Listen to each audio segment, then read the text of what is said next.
Il y a des requins aujourd'hui qui ont mangé des vikings et qui nagent encore, parce qu'ils se nourrissent d'animaux morts. Donc un viking qui tombe dans l'eau, ça a sûrement le même goût qu'un phoque mort qui mange habituellement. On peut aujourd'hui manger un requin qui a mangé un viking. C'est pas bon. C'est la spécialité de l'Islande.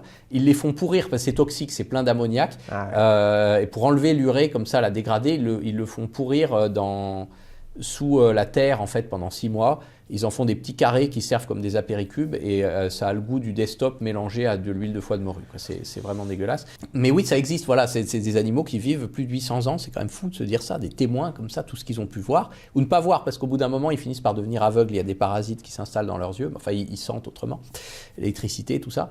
Et ouais, c'est fou. Et c'est lié aux grandes profondeurs. Et c'est pour ça d'ailleurs que la pêche en grande profondeur est vraiment pas durable, la pêche industrielle, parce que la plupart des espèces qu'on va aller chercher en grande profondeur, elles mettent très longtemps à devenir matures, à se reproduire.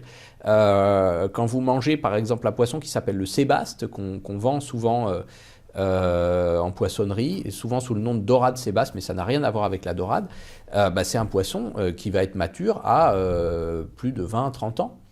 Et il n'est pas rare d'en acheter qu'en fait, il a plus de 100 ans, voire presque 200 ans. Donc, se dire, on mange un poisson qui a peut-être connu Napoléon, ça fait bizarre.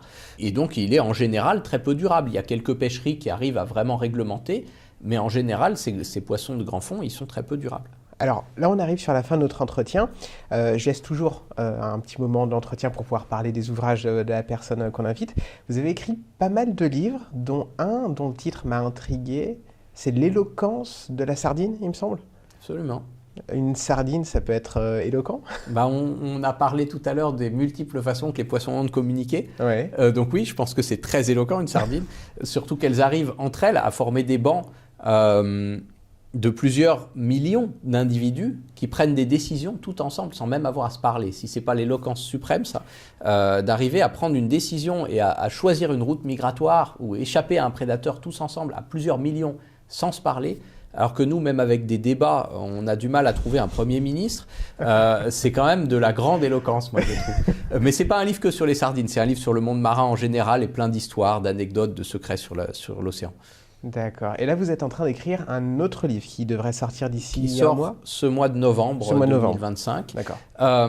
Sur l'eau douce, donc ce monde un peu caché, le pendant méconnu de l'océan, mais qui est tout aussi riche et varié.